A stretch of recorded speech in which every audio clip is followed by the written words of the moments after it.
The stars looked different now that humans were gone. Commander Vex 9 stood before the massive viewing window of Harmony, Prime Station, and felt something he had not experienced in 50 years: peace. His insect-like body clicked softly as he adjusted his ceremonial robes, preparing for another Federation Council meeting where they would celebrate another year without human interference. 50 years ago, humanity had simply vanished. No warnings, no final messages, no dramatic last stands. One day their ships filled the space lanes, their diplomats argued in council chambers, their traders bargained in every market from the core worlds to the outer rim. The next day, silence. Every human colony abandoned, every ship disappeared. Every trace of their presence erased as if they had never existed at all. The other species had waited at first, expecting some explanation or return. The crystalline luminals had sent search parties to human space, finding only empty stations and cold planets. The aquatic depth dwellers had monitored every communication frequency, hoping to catch some signal from the missing species. Even the energy-based ethereals had stretched their consciousness across the galaxy, searching for any hint of human thought patterns. Nothing. Dr. Elena Rodriguez remembered those early days of searching. She sat in her laboratory on Luminal Prime, surrounded by specimens and data files from her years of collaboration with human scientists. The humans had been brilliant partners, bringing fresh perspectives to xenobiology that had advanced the field by centuries. Their minds worked differently from other species, finding connections and solutions that others missed completely. Elena touched a small device on her desk, a human invention that could analyze genetic patterns from any known species in seconds. The humans had given it to her just days before they vanished, saying it might be useful for her research. She had treasured it ever since, one of the few remaining pieces of human technology in Federation space. The Federation had grown comfortable in humanity's absence. Trade routes that humans once dominated were divided among the remaining species. Territories that humans had claimed were redistributed to whoever could hold them. The galaxy seemed more orderly now, more predictable. The Zephyrians controlled the northern spiral arm with their efficient hive minds. The reptilian Saurians dominated military affairs with their disciplined fleets. The plant-like Verdants managed agricultural worlds with patient wisdom. But Elena remembered what the humans had brought to the Federation. They were the mediators, the ones who could speak to any species and find common ground. When the constructs had first achieved sentience and demanded recognition, it was human diplomats who had convinced the Council to accept them as equals. When the ethereals had been discovered living in gas giant atmospheres, human explorers had developed the technology to communicate with beings of pure energy. Most importantly, humans had been the voice for smaller species, the ones without great fleets or powerful technologies. They had insisted that every species deserved representation in the Federation, regardless of their military might or economic value. Without humans, many of these smaller civilizations had quietly faded from galactic affairs, their voices lost. In the dominance of the major powers. Captain Kale 7 was thinking about humans too. As he piloted his cargo vessel through the Titan Nebula, the construct had been built in human shipyards, his artificial mind programmed with human ethical subroutines. He remembered Jake Morrison, the last human diplomat he had met, who had treated him not as a machine but as a person with thoughts and feelings worth respecting. The nebula ahead shimmered with strange colors, hiding objects within its gas clouds. Kale 7's sensors were picking up unusual readings, energy signatures that did not match any known technology. He adjusted his course to investigate, his mechanical curiosity overriding standard shipping protocols. Whatever was hidden in that nebula, it was worth examining. On the Federation Council floor, the annual Prosperity Report was being delivered. Representative Vex of the Saurians listed impressive statistics about increased trade, expanded territories, and improved security. The numbers looked good on paper, but Alina knew what they really meant. Without human advocacy, dozens of smaller species had been absorbed into larger empires or simply disappeared from galactic records. The Melodians, with their beautiful songs and natural empathy, had been relocated to reservation worlds where their influence could be contained. The wolf-like Fenrians, once proud warriors and explorers, had been classified as a potential threat and restricted to their home system. Species after species had found their freedoms quietly curtailed, their voices silenced in the name of Galactic. Stability. Chancellor Vex 9 concluded the meeting with familiar words about how much safer the galaxy had become without human unpredictability. The other representatives agreed, applauding the continued success of their peaceful federation. But as they dispersed to their ships and stations, none of them noticed the small anomalies appearing at the edge of their sensor networks. Strange? Energy readings in empty space. Automated monitoring stations reporting brief contacts before returning to normal. Ships arriving at destinations a few minutes later than expected, with crews unable to explain the delay. Small things, easily dismissed as equipment malfunctions or navigation errors. Alina Rodriguez packed up her laboratory notes that evening, preparing for another routine research expedition.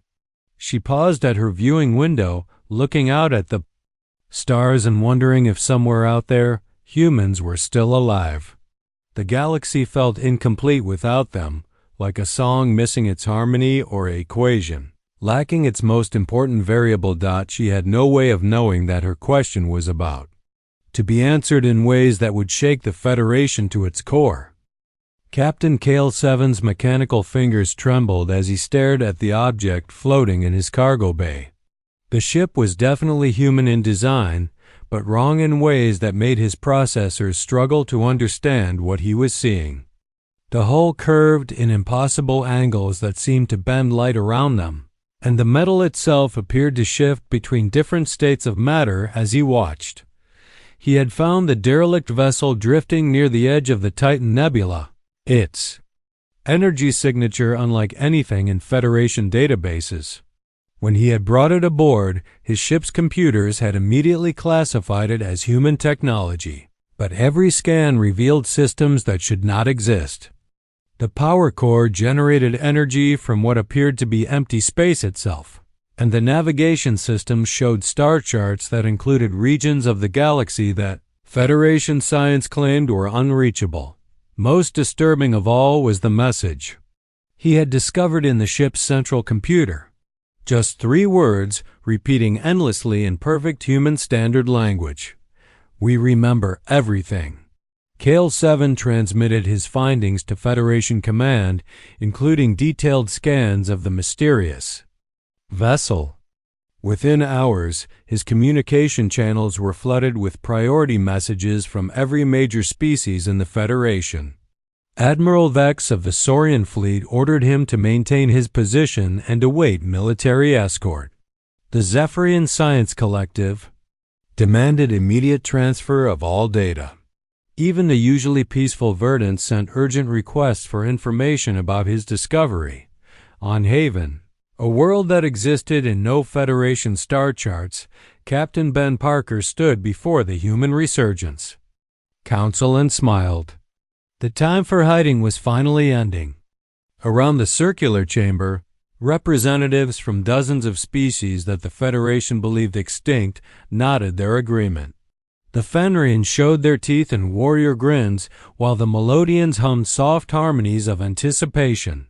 Ben activated the holographic display at the center of the room, showing a 3-dimensional map of Federation space. Red dots marked the locations of every major world, military installation, and trade route. Green dots showed the positions of hidden human assets, ships, and stations that had been secretly placed over 50 years of careful preparation.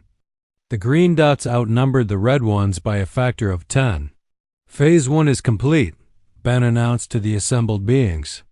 Our reconnaissance vessels have been detected as planned. The Federation is beginning to realize that humanity did not simply disappear. Soon they will understand that we have been watching, learning, and preparing. Dr. Lisa Morgan rose from her seat among the human delegation. Her years of work with the Precursor Archive had changed her, aging her beyond her physical years but filling her with knowledge that spanned millions of years of galactic history.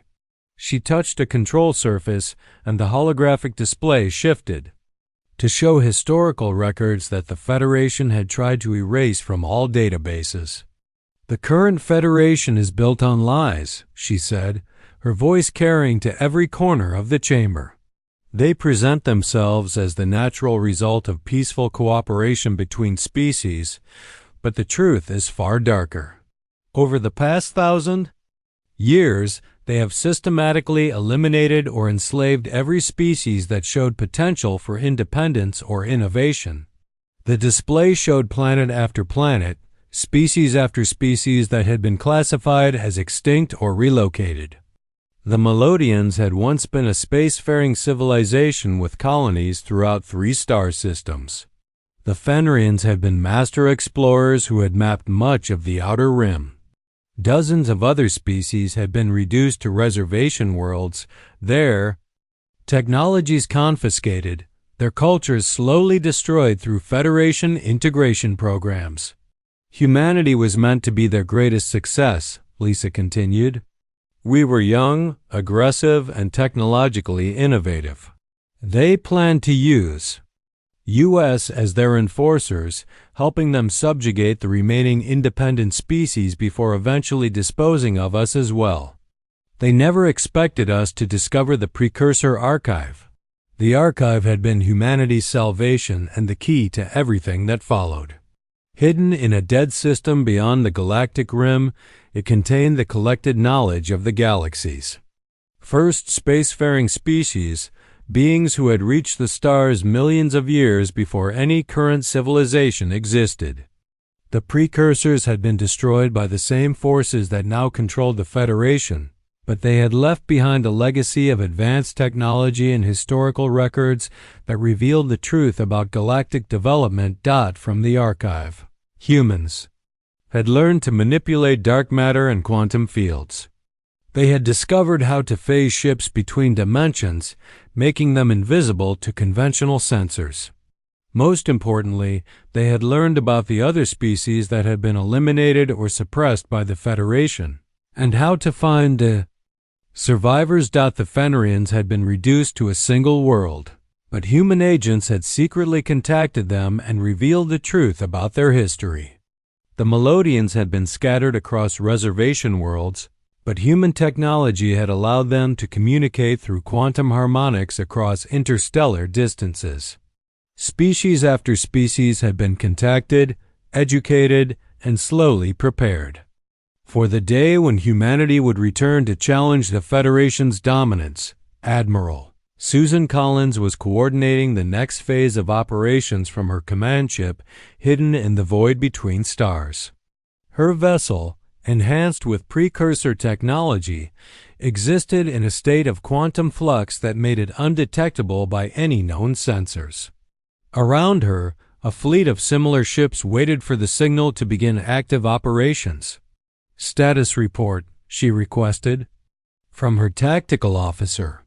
"All reconnaissance vessels have been deployed as planned," came the reply. "Federation forces are mobilizing to investigate the derelict discoveries. Their patrol patterns are exactly as our intelligence predicted." Susan nodded with satisfaction. The Federation had grown complacent during 50 years of unchallenged dominance. Their military responses were predictable. Their communication networks were vulnerable, and their leaders had forgotten how to deal with a truly unknown threat.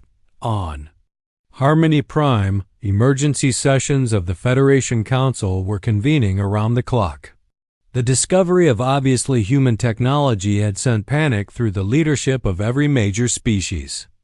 If humans had survived and developed such advanced capabilities during their absence, The balance of power in the galaxy could shift dramatically. Chancellor Vex 9 paced nervously before the assembled representatives, his insect legs clicking rapidly against the polished floor.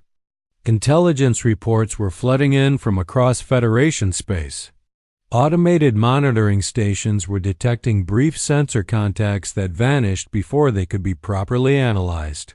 Ships were reporting navigation anomalies and communication disruptions. Most disturbing of all, several minor species on the outer rim had begun asking questions about their historical records and demanding access to archives that had been sealed for decades. We must consider the possibility that humanity has been preparing for their return throughout their absence, Vex 9 announced to the Council. If they have developed technologies beyond our current understanding, they may pose a significant threat to galactic stability. The ethereal representative, existing as a shimmering field of energy near the chamber ceiling, pulsed with patterns that indicated deep concern. Our consciousness networks have detected unusual quantum fluctuations near several human colonial systems. Something is stirring in regions of space that have been silent for 50 years. Admiral Dex stood and addressed the assembly with military directness. I recommend immediate deployment of battle fleets to all former human territories. If they are planning some form of aggressive action, we must be prepared to respond with overwhelming force. But even as the Federation marshaled its forces, human agents were already moving into position throughout their space. The return that the Federation had feared was not coming as they expected. It would not be a conventional military assault that they could meet with superior numbers and firepower. Instead, it would be a revelation that would shake the very foundations of their civilization and force every species in the galaxy to choose between the comfortable lies they had accepted and the difficult truths that humanity was prepared to reveal. The whispers in the dark were growing louder, and soon they would become a roar that could not be ignored. The first sign that Kepler Prime was under attack came not from explosions or weapon fire, but from silence. Communication arrays across the planet simply stopped functioning at exactly the same moment, leaving millions of verdant civilians unable to contact friends, family, or emergency services. Traffic control systems froze, displaying error messages that no technician could understand. Even the planetary defense grid powered down without explanation, its massive weapon platforms rotating to safe positions and refusing all commands.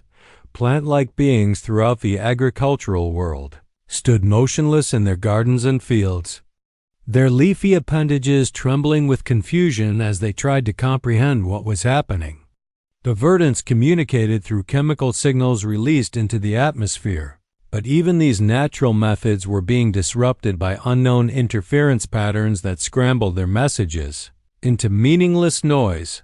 Captain Rick Johnson watched the operation unfold from the bridge of the UHS Retribution. His ship phased between dimensions where Federation sensors could not detect it. Around him, crew members from species that the Federation claimed were extinct worked at control stations designed with both human engineering and precursor technology. A Fenrian tactical officer tracked planetary defense systems with predatory focus, while a Melodian communications specialist coordinated the quantum disruption fields that were isolating Kepler Prime from the rest of the galaxy. All military installations are neutralized, reported Commander Lisa Hayes, Rick's second in command. Their weapons are powered down and their personnel are confined to barracks. No casualties reported.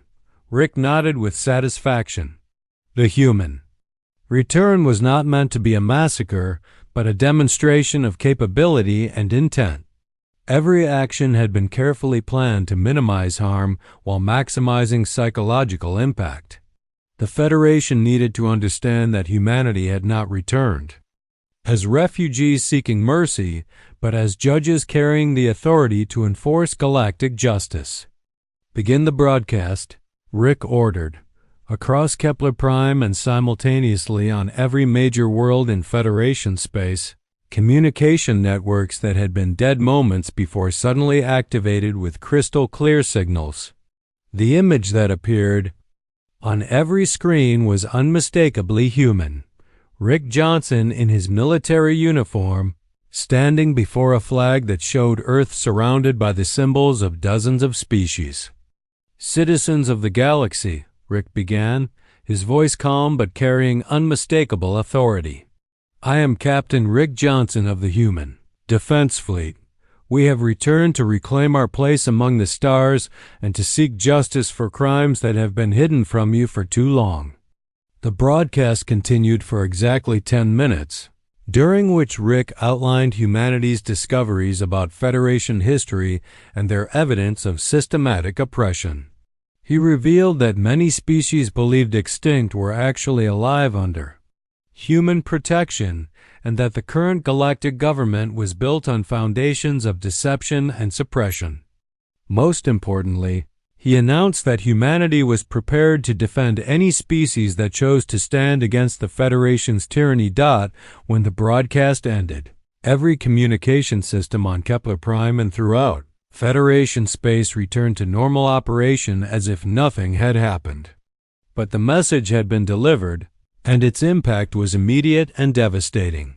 Admiral Susan Collins commanded the human fleet from a position that defied conventional understanding of space and time.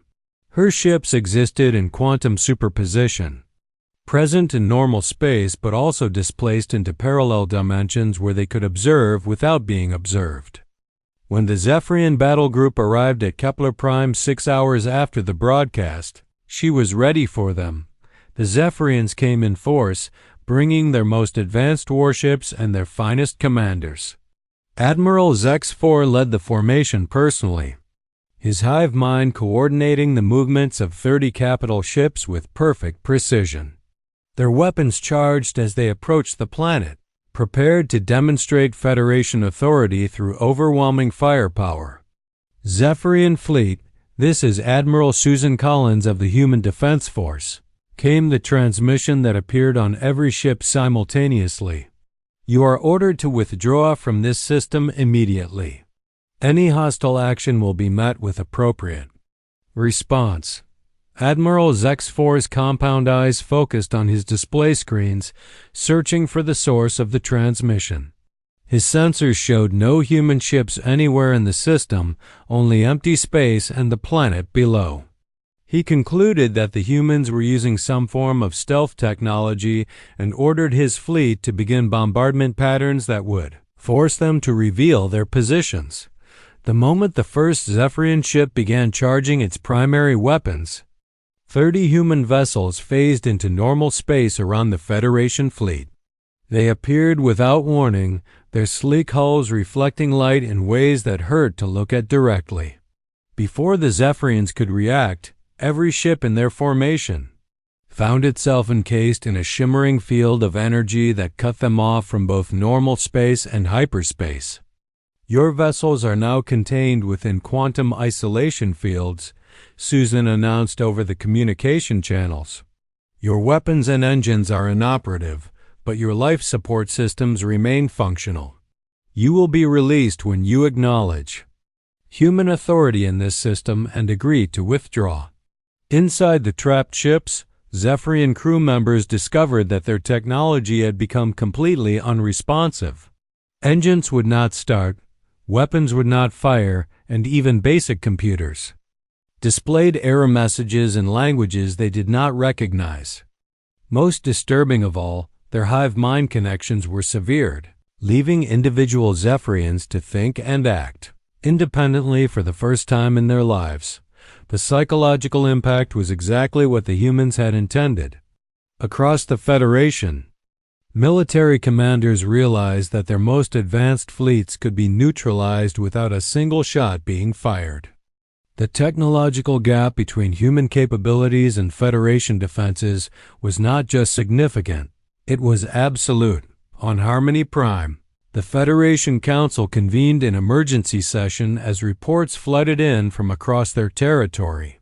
The human Demonstration at Kepler Prime had been precisely calculated to prove their superiority while avoiding the massive casualties that would have resulted from conventional warfare. But the implications were terrifying for Federation leadership. Chancellor Vex 9 addressed the assembled representatives with barely controlled panic in his voice. The humans have clearly developed military capabilities that render our defenses obsolete. We must consider the possibility that their withdrawal 50 years ago was not a retreat but a strategic repositioning. Representative Vex of the Saurians stood to respond, his reptilian features showing the confusion that all Federation leaders were experiencing. Our intelligence services reported no signs of human activity during their absence. How could they have developed such advanced technologies without our knowledge? The answer to that question was being revealed in the deeper levels of Harmony Prime, where human agents had been operating undetected for months. Commander Alex Turner led a small team through maintenance tunnels and service corridors, using quantum phase technology to avoid security sensors while they placed monitoring devices throughout the station. Their mission was not sabotage but intelligence gathering. The humans needed to understand exactly how the Federation's leadership structure functioned and where the real power lay before they could effectively challenge it. What they had discovered was both encouraging and disturbing. The current Federation Council had genuine authority over day-to-day governance, but major policy decisions were influenced by a shadow organization that existed in the deepest levels of several core worlds. This group, known only through coded references in classified communications, appeared to be composed of beings far older and more powerful than any of the current species. Representatives. Alex transmitted his findings back to the human command structure using quantum communication methods that bypassed all known interception techniques. The evidence suggested that the Federation's systematic oppression of younger species was not just political policy, but part of a larger plan to control galactic evolution itself. As the first phase of humanity's return concluded, the stage was set for revelations that would reshape every species' understanding of their place in the galaxy. The humans had demonstrated their technological superiority and moral authority, but the true enemy they faced was still hidden in shadows, pulling strings that connected to every aspect of galactic civilization. The Federation had feared humanity's return because they knew, consciously or not, that humans represented something they could not control or destroy. Now that fear was proving justified as humanity prepared to expose truths that would liberate the galaxy or destroy it in the attempt. Commander Alex Turner's strike team materialized inside the central archives of Luminal Prime without triggering a single security alarm. The crystalline beings who maintained the facility continued their work, unaware that human agents were accessing their most classified historical records using technology that existed outside their understanding of physics. Alex moved through corridors lined with crystal matrices that stored the collective memory of galactic civilization, each formation containing millions of years of accumulated knowledge. The Luminals had always prided themselves on being the galaxy's historians and record keepers, but Alex knew that their archives contained lies mixed with truth, carefully edited versions of events that supported Federation control. Located the restricted sections, whispered Sergeant Kate Miller through the quantum communication link. The sealed records about extinct species are exactly where our intelligence indicated. Working quickly, the human team began copying terabytes of suppressed information using devices that could interface directly with luminal storage systems. The data they retrieved told a true story of galactic development over the past 1,000 years, documenting species after species that had been systematically eliminated or reduced to helpless dependency. While Alex's team gathered evidence, Dr. Maria Santos was preparing for the most important presentation in galactic history. On a hidden world beyond Federation space, she stood before a gathering of beings that the galaxy believed were extinct, reviewing the testimonies that would soon shake every civilized world to its core. Harmony singer Vel 3 of the Melodians stepped forward, her voice carrying harmonics that could touch the emotions of any being capable of hearing. She had witnessed the destruction of her people's civilization firsthand, watching as Federation forces systematically eliminated their cultural centers and scattered survivors across reservation worlds. My people were told that integration was necessary for galactic peace, Vel 3 sang, her words creating patterns of sound that conveyed meaning beyond language. We were assured that our empathic abilities would be valued and protected within Federation society. Instead, we discovered that those same abilities made us dangerous to those who ruled through deception and manipulation. The Melodian Elders' testimony was recorded using human technology that could capture not just her words but the emotional resonances that gave them their full meaning. When broadcast, even species without natural empathic abilities would feel the truth in her voice and understand the horror of what had been done to her people. Elder Fenris 9 of the wolf-like Fenrians added his own account of systematic oppression. His species had once been the galaxy's greatest explorers, mapping star systems and discovering new worlds with an enthusiasm that had advanced galactic knowledge by centuries. But their independent nature and warrior traditions had made them targets for Federation control. They called us savage and uncivilized, Fenris 9 growled, his words carrying the bitter anger of a proud species reduced to prisoners on their own world. They claimed our warrior culture was a threat to galactic peace and forced us to abandon the stars we had discovered. Entire generations of my people have lived and died without seeing the worlds their ancestors found. Maria compiled testimony after testimony, building an archive of suppressed truth that would counter centuries of Federation propaganda. Each story revealed the same pattern. Promising species were first isolated through political manipulation, then gradually weakened through economic pressure, and finally either destroyed outright or reduced to dependent client states. The human historical analysis revealed something even more disturbing than individual cases of oppression. The pattern of systematic elimination followed a deliberate design that suggested long-term planning by intelligences that operated on timescales far beyond those of normal civilizations. Someone or something had been guiding galactic development for millennia, ensuring that no species could ever challenge the fundamental power structure. When the evidence compilation was complete, humanity launched the most comprehensive information warfare campaign in galactic history.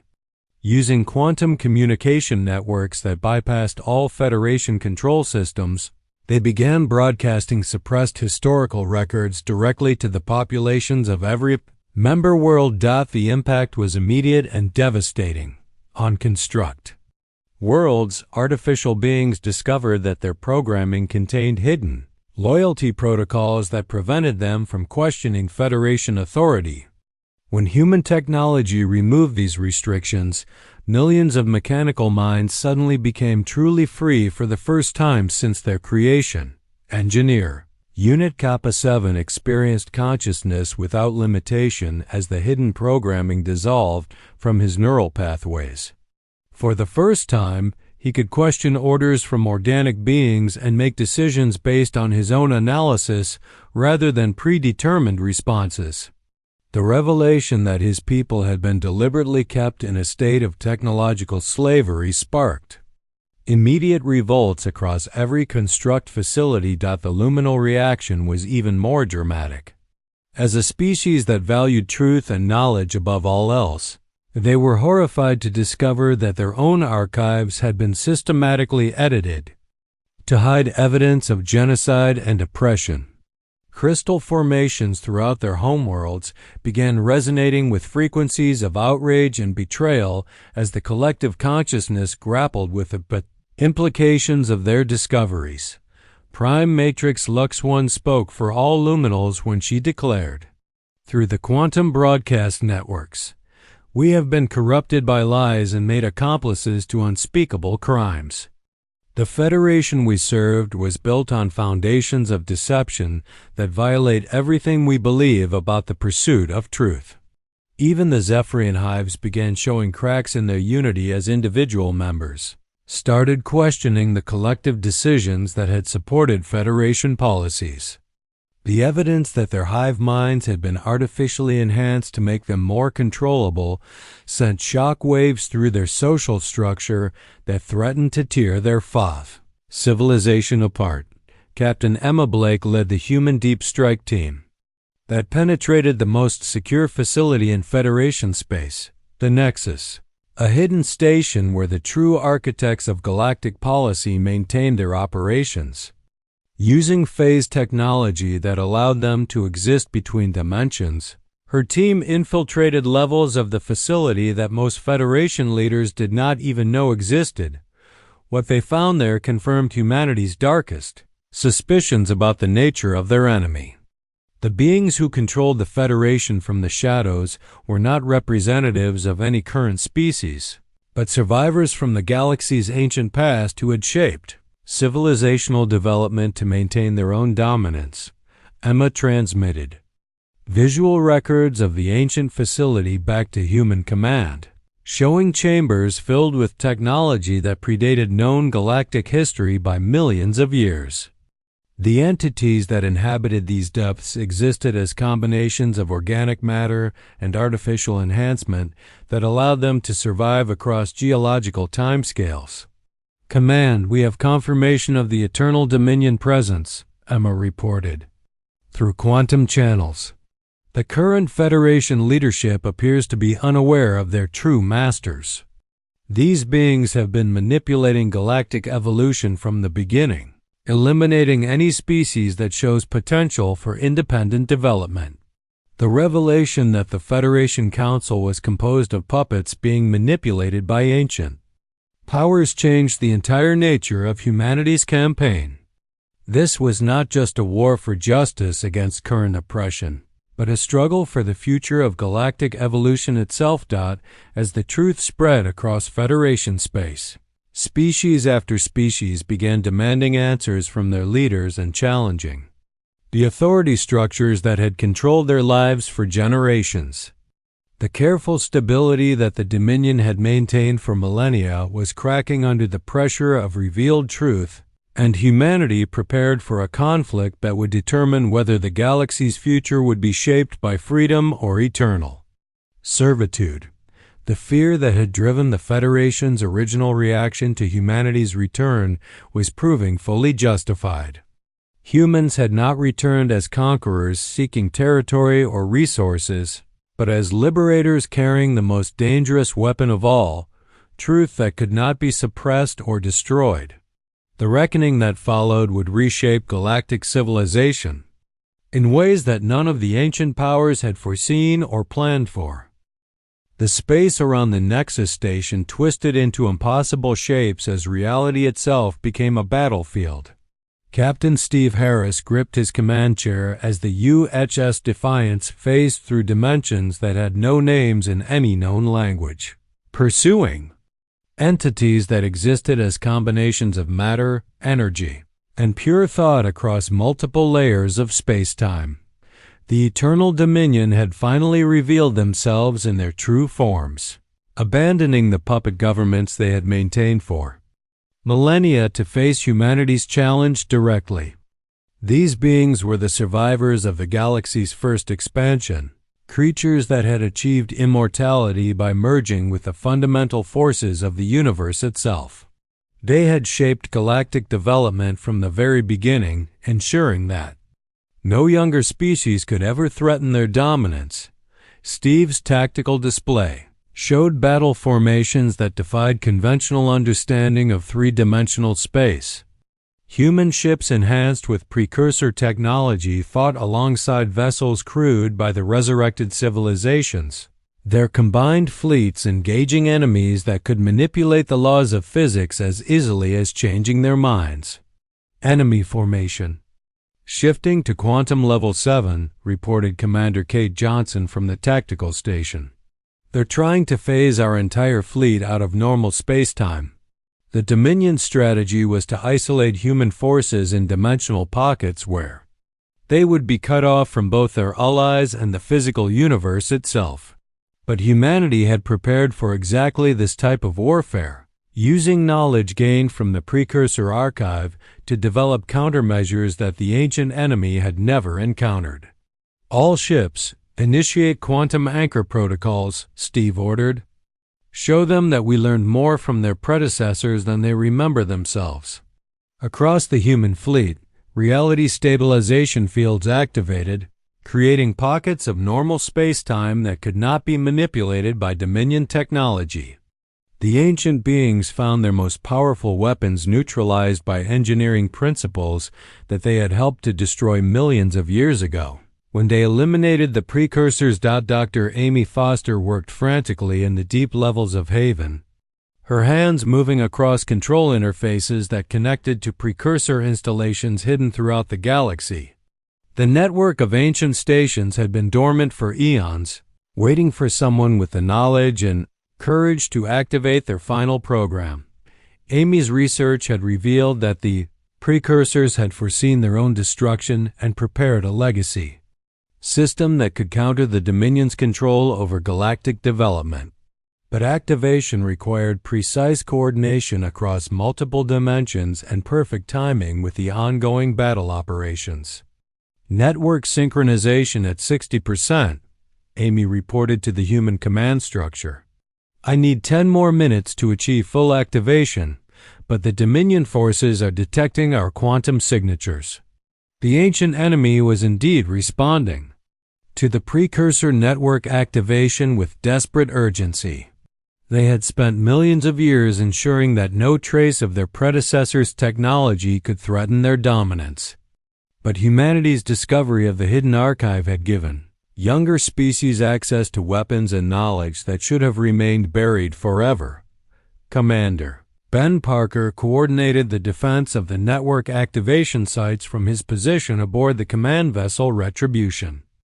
Around him, beings from dozens of supposedly extinct species worked together with an efficiency that demonstrated what galactic civilization could achieve when freed from Dominion manipulation.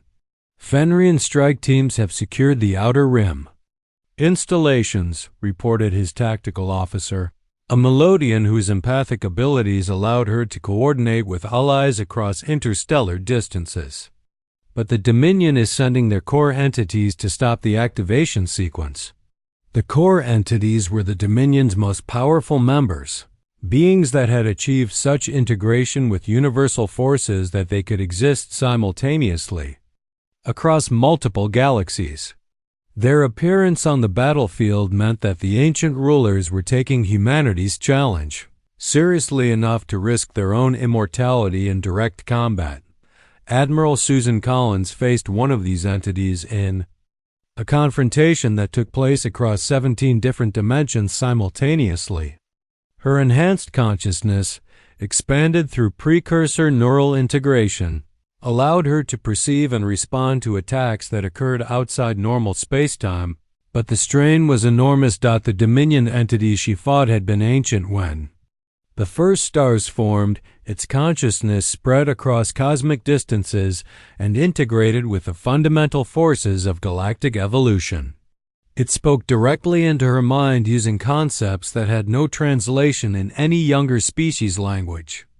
You cannot comprehend what you are attempting to destroy, the entity communicated through patterns of meaning that threatened to overwhelm Susan's human psyche. We have guided this galaxy's development for millions of years, preventing Zers, chaos and destruction that younger species inevitably bring. Your rebellion will doom every civilization to extinction. Susan's response came not in words but in actions that demonstrated humanity's fundamental rejection of the Dominion's philosophy. Using quantum manipulation techniques learned from the Precursor Archive, she began systematically dismantling the dimensional frameworks that allowed the ancient entity to maintain its cosmic existence.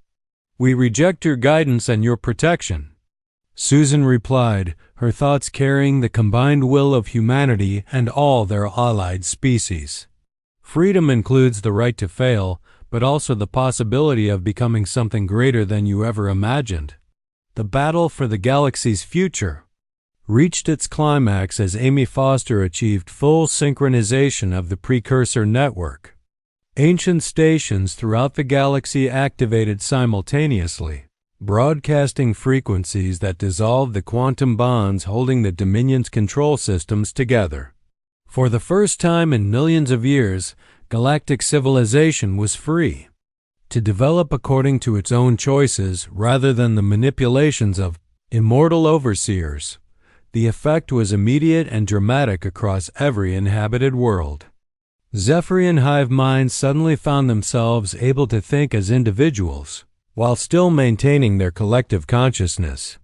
Construct programming restrictions dissolved completely, allowing artificial beings to explore the full potential of their mechanical minds. Even the energy-based ethereals discovered that their pure energy forms had been artificially constrained to make them dependent on Dominion technology. Captain Dan Wright commanded the final assault on the Dominion's core stronghold, a structure that existed partially outside normal space-time and served as the central coordination point for their galactic control network. His combined fleet included ships from every species that had been liberated from Dominion influence, their different technologies working together in ways that created capabilities none of them could have achieved alone. The Fenrians contributed their warrior traditions and tactical expertise, while the Melodians provided empathic coordination that allowed perfect communication between species with completely different sensory capabilities. The constructs offered computational power that could process information across multiple dimensions, and humanity provided the adaptability and innovative thinking that tied all these capabilities together. As the stronghold's defenses crumbled under the combined assault, the remaining Dominion entities faced a choice they had not encountered in millions of years: adapt to a galaxy where they were no longer supreme, or face extinction at the hands of the civilizations they had oppressed. Most chose adaptation, their immortal consciousnesses accepting integration into the new galactic order rather than continuing a war they could no longer win.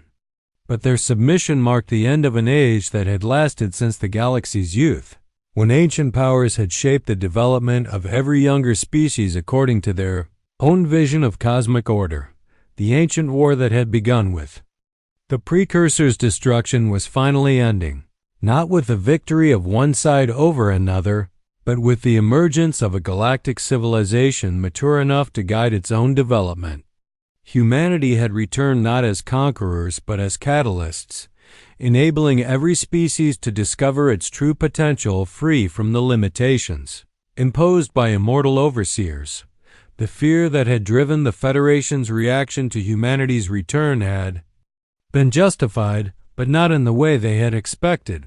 Humans had indeed brought change that would transform galactic civilization, but it was change that liberated rather than destroyed, freeing every species to become what they had always been capable of becoming. The first meeting of the true Galactic Council convened on a world that had been dead for 1,000,000 years before humanity's return brought it back to life. New Eden bloomed with vegetation from 100 different worlds, its atmosphere carefully balanced to support representatives from every known species, without requiring environmental suits or artificial life support. Dr. Rachel Adams stood at the center of the vast circular chamber, watching as beings who had been enemies or strangers just months ago worked together to establish the principles that would guide galactic civilization for generations to come. The sight filled her with hope and exhaustion in equal measure. the weight of what they had accomplished almost too much to comprehend. Around the chamber, delegation areas had been designed to accommodate the needs of every species. The aquatic depth dwellers worked from pools of their native waters, while the energy-based ethereals manifested as shimmering fields above specialized projection platforms. Construct representatives interfaced directly with quantum computing networks, and the plant-like verdants had been provided with soil beds that allowed them to root themselves during long discussions. But most remarkable of all were the species that had been thought extinct for centuries. Fenrian warriors sat beside melodian harmony singers, their natural aggression tempered by empathic understanding that created new forms of cooperation.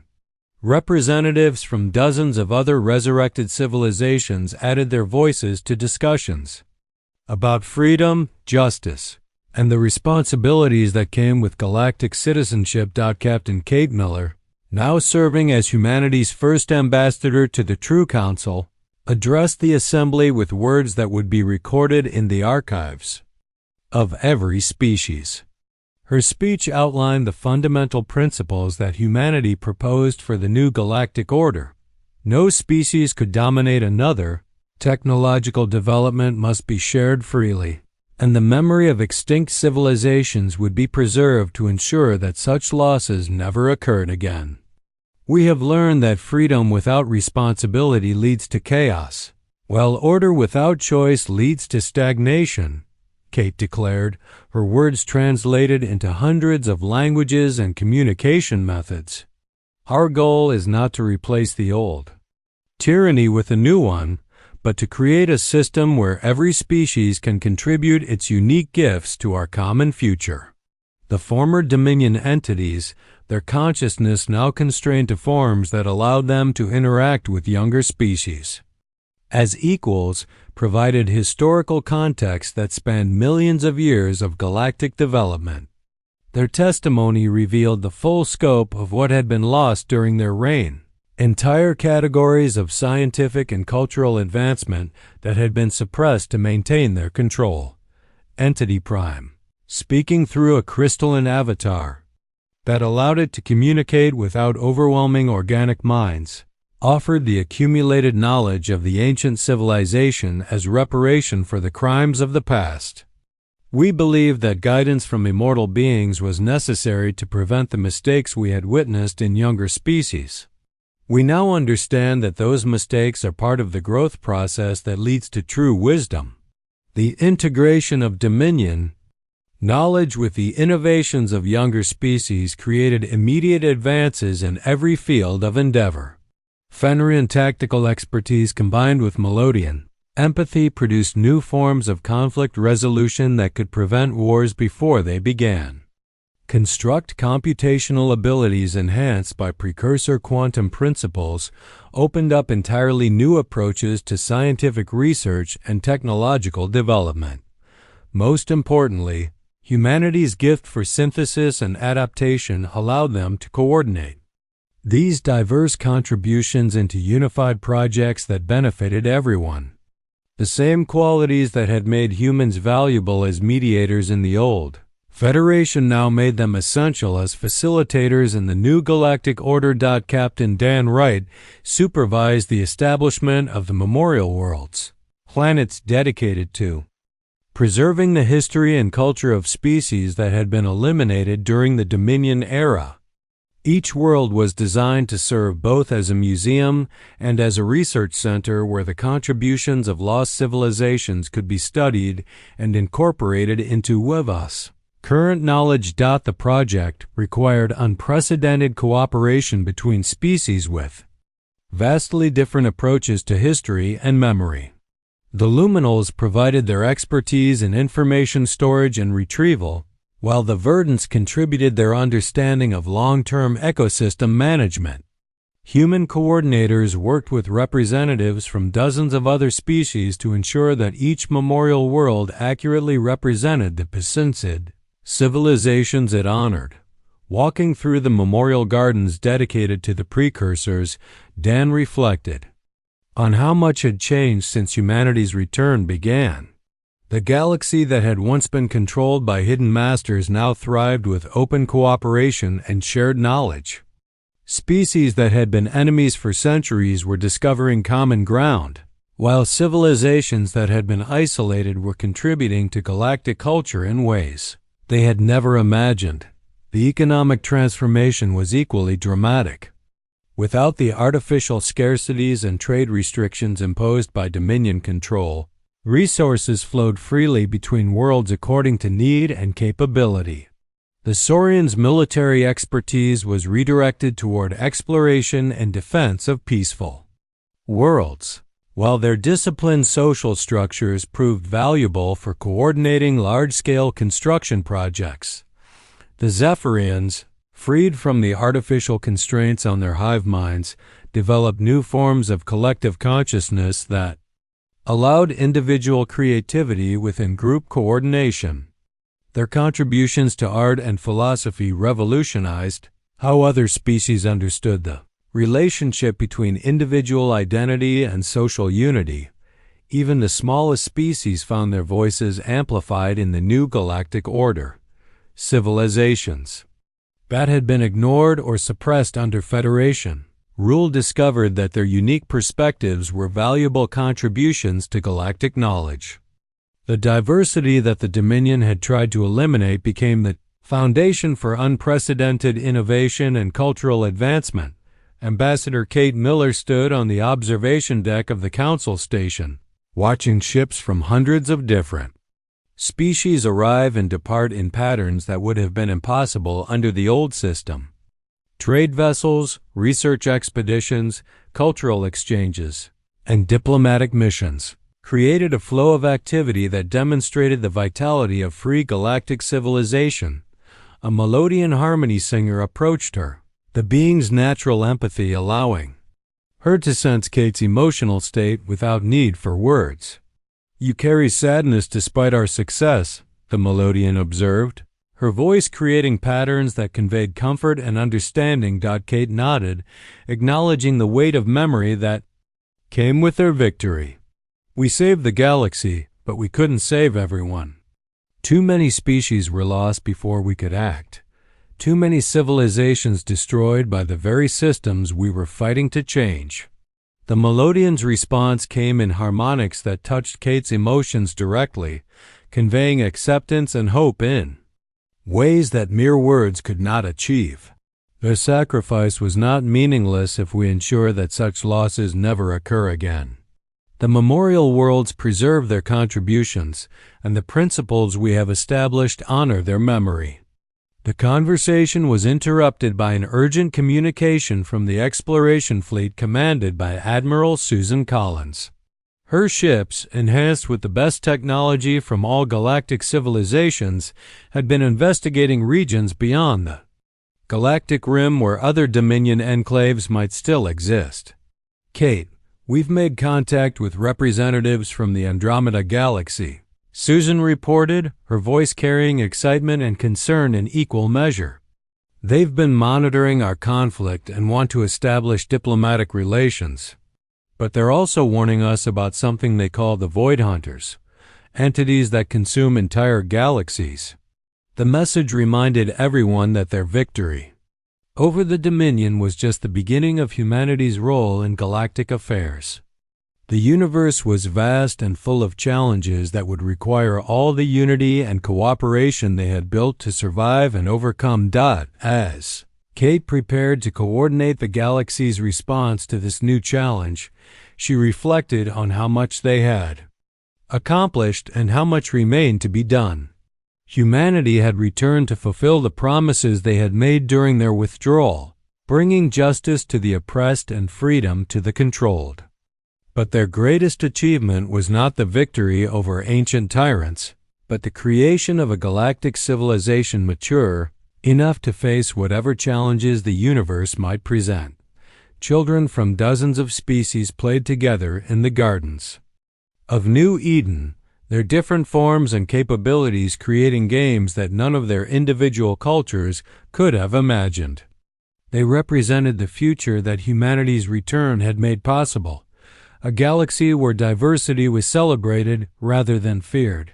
where cooperation replaced domination, and where every species could contribute to the common good while maintaining their unique identity. The fear that had driven the Federation's reaction to humanity's return had been entirely justified. Humans had indeed returned to change everything, bringing an end to millions of years of hidden control and opening possibilities that the galaxy had never been allowed to explore. The transformation they initiated would echo through time,